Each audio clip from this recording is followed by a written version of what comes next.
बोलिए श्री रामायण महारानी जी की जय जयकार हो। बोलिए श्री वाल्मीकि जी महाराज की जय जयकार हो। बोलिए गोस्वामी तुलसीदास जी महाराज की जय जयकार हो। बोलिए श्री सीताराम जी महाराज की जय जयकार हो। अपने अपने गुरु भगवान की जय जयकार हो। चलते हैं श्री रामायण महारानी की ओर।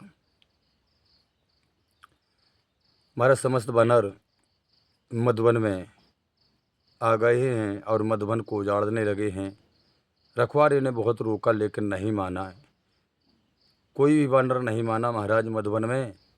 यहाँ तक कि हनुमान जी, अंगद जी, जामवंत जी, सब वानर यह भी भूल गए हैं कि हम अगर वन को उजाड़ते हैं तो महाराज सुग्रीव के द्वारा हमें राजदंड दिया जाएगा। उस पर भी विचार नहीं किया महाराज किसी ने, क्योंकि खुशी है माता सीता की खबर लेकर के हनुमान जी आए हैं।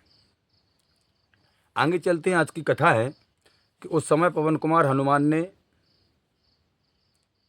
कहा समस्त वानरों से कि आप लोग निर्भय होकर के प्रसन्नता पूर्वक मधुपान कीजिए मधुवन में।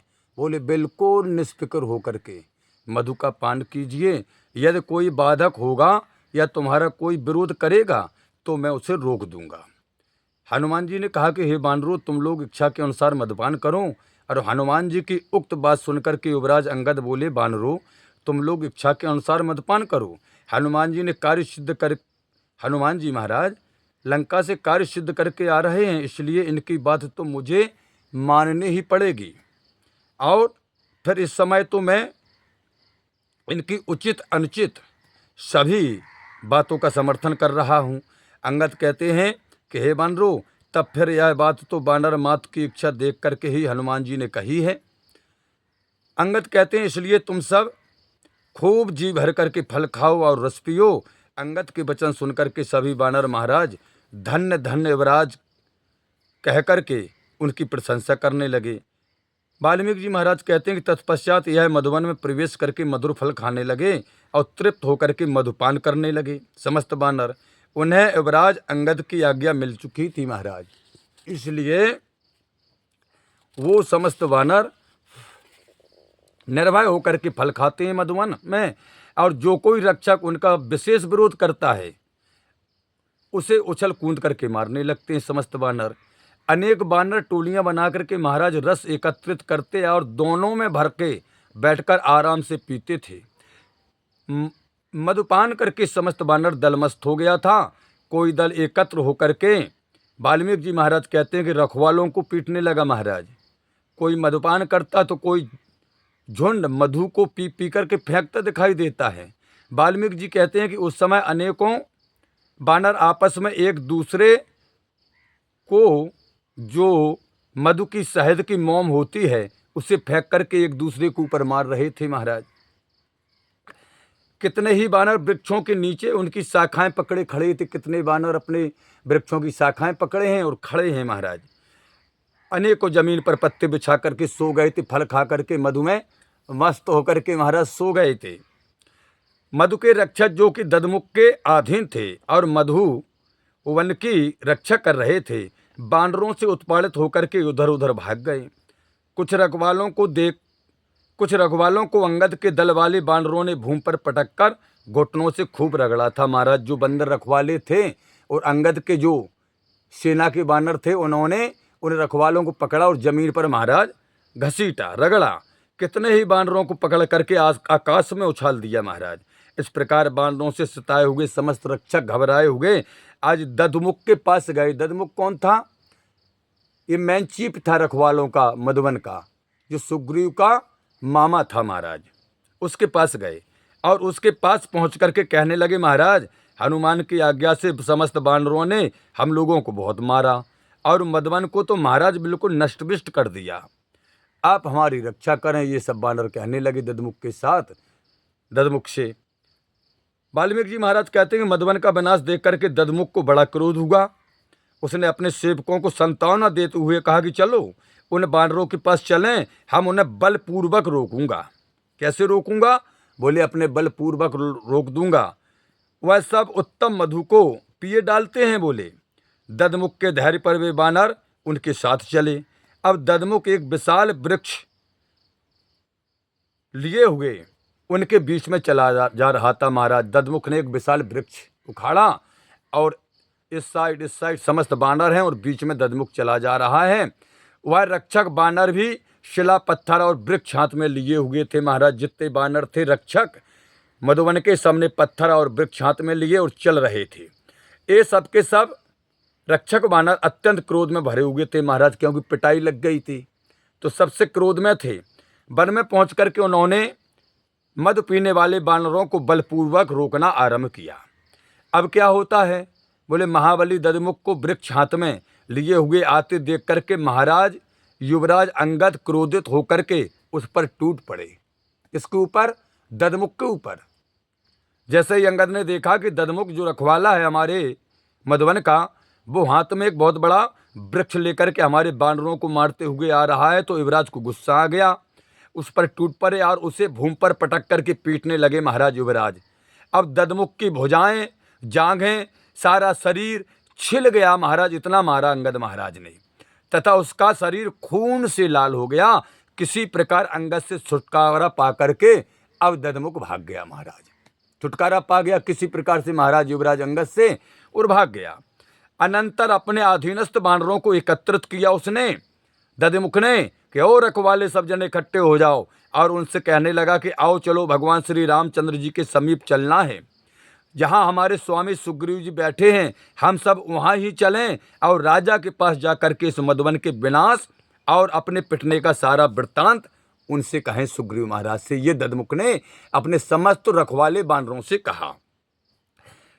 कहता है दधमुख के सुनो बानरों, सुग्रीव जी महाराज अपने बड़े क्रोधी हैं। वह हमारी बात सुनकर के अवश्य इन बानरों पर क्रोधित होंगे और उत्पाती बानरों को यथेष्ट राजदंड देंगे। मैं तो समझता हूँ, दधमुख कहता है, कि वह इन बानरों को कदाचित प्राणदंड देंगे, क्योंकि यह मधुवन उनके पितामह का है।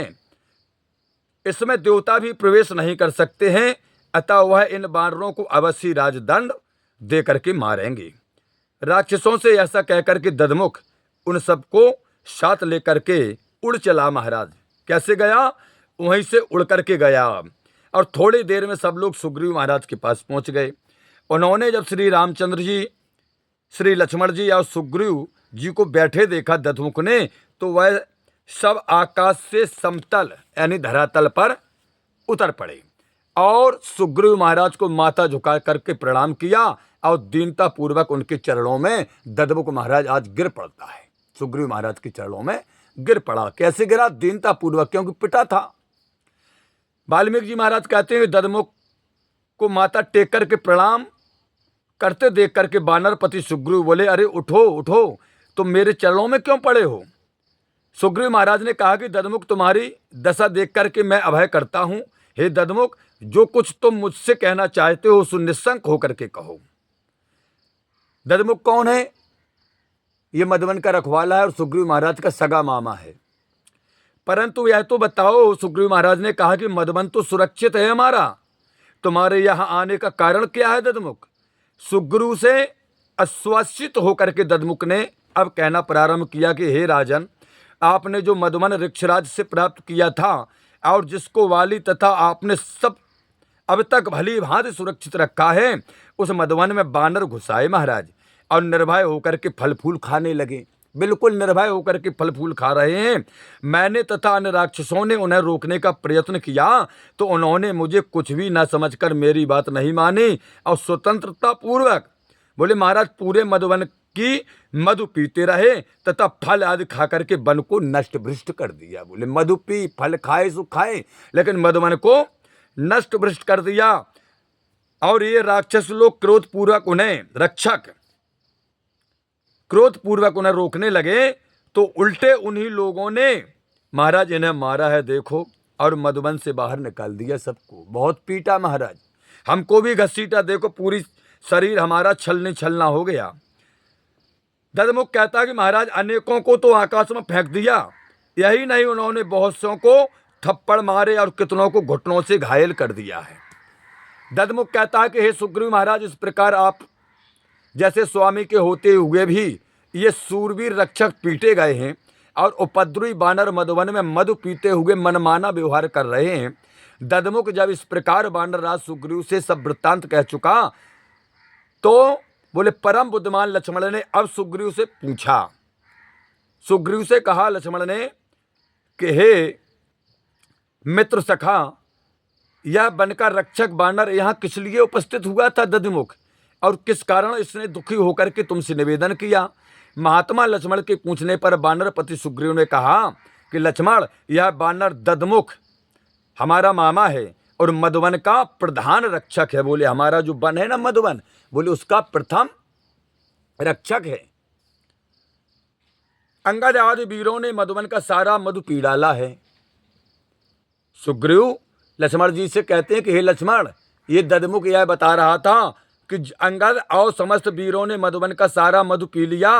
यह सुनकर के मुझे मालूम होता है, प्रतीत होता है। अब सुग्रीव महाराज कहते हैं कि अगर ऐसा होगा तो बोले हमें ऐसा लगता है, मालूम होता है कि वह जिस कार्य के लिए भेजे गए थे वह कार्य अवश्य सिद्ध करके यह लोग आ गए। बोले माता सीता का पता लगा करके आ गए हैं। जब ही उन लोगों का ऐसा साहस हुआ, बोले वैसे ताकत नहीं होती कि कोई मधुवन में घुस जाए और रक्षकों के द्वारा रोकने पर माने नहीं।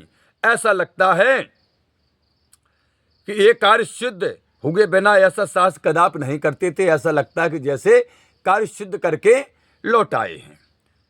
सुग्रीव कहते हैं कि हे लक्ष्मण, रक्षकों द्वारा उन्हें रोके जाने पर उन्होंने उन रक्षकों को गिरा गिरा करके घुटुओं से रगड़ा है।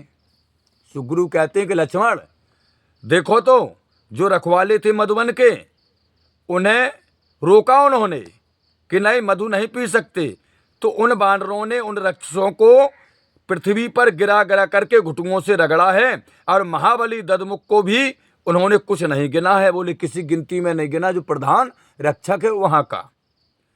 ये मेरे मधुवन के प्रधान रक्षक हैं, मैंने ही इन्हें उसकी रक्षा के लिए नियुक्त किया था।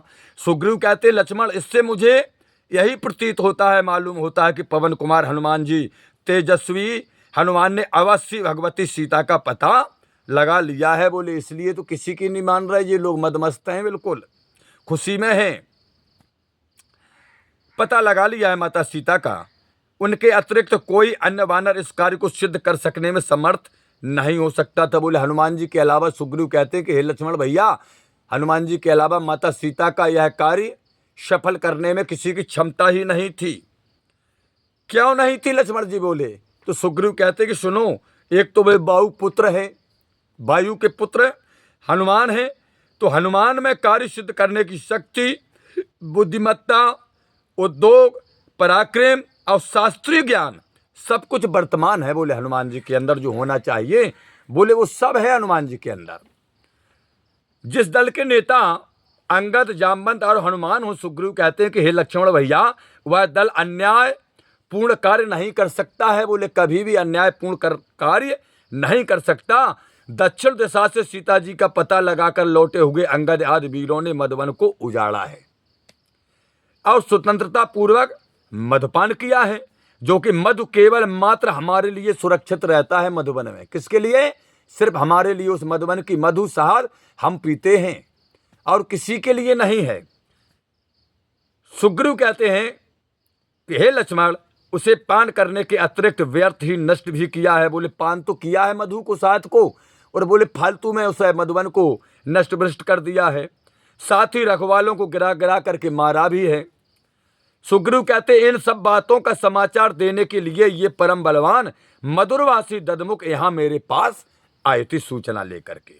सुग्रीव कहते हैं कि हे लक्ष्मण, निस्संदेह जनक नंदिनी सीता का पता लग गया, जब तो वह लोग निर्भीकता पूर्वक मधुवन में मधुपान कर रहे हैं और सीता जी का ठीक ठीक पता जाने बिना वह लोग इस दिव्य मधुवन में, जो कि देवताओं द्वारा वरदान स्वरूप हमारे पूर्वजों को प्राप्त हुआ था।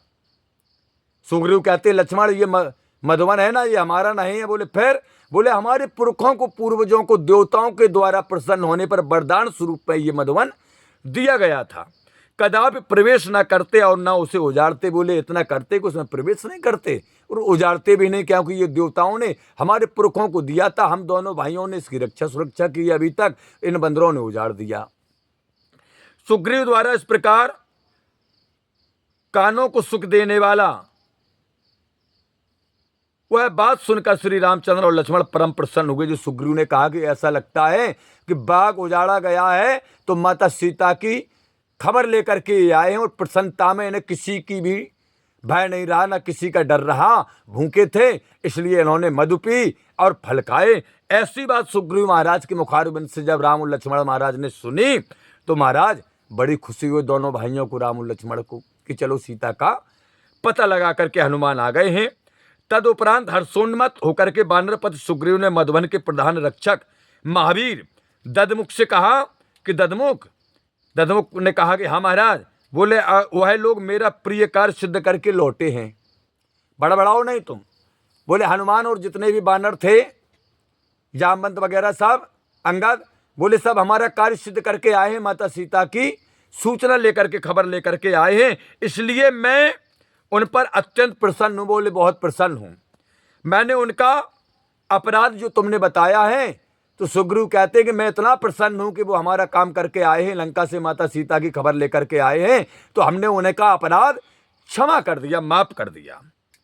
अंगद सुग्रीव कहते हैं कि हे ददमुख, तुम अब यहाँ से शीघ्रता मधुवन में जाओ और मधुवन की रक्षा करो, और हनुमान आदि अंगद प्रमुख वानरों को मेरे पास शीघ्र भेज दो।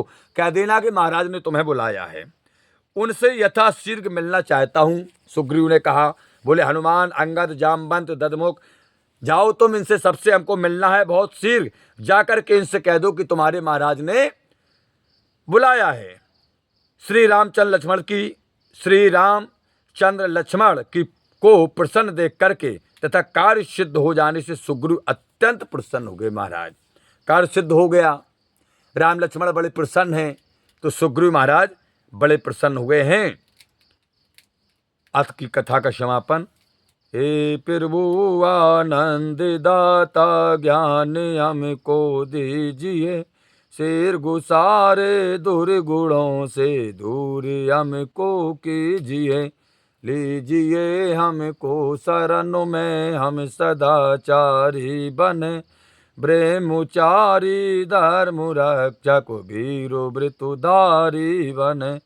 यह कार्य जो मैंने उठाया आप ही की आसु से, ऐसी कृपा हो नाथ की जो पूर्ण हो वह दास की। दीनानाथ अनाथ का भला मिला संयोग, यदि आप तारो नहीं तो हंसी करेंगे लोग। लखन सिया रामचंद्र शंकर हरिओम, जय जय सिया राम, जय जय हनुमान हरि की जय जयकार हूँ। बोलिए श्री रामायण महारानी की जय जयकार हूँ।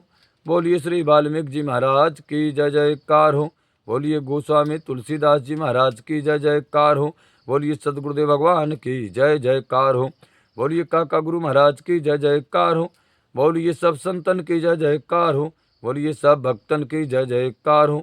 बोलिए अपने अपने माता पिता भाई बंधु गुरु भगवान की जय जयकार हूँ। बोलिए श्री मनसला मैया की जय जयकार हूँ। हरिओम शांति शांति शांति, हरिओम शांति शांति शांति, हरिओम शांति शांति शांति, हरिओम शांति शांति शांति।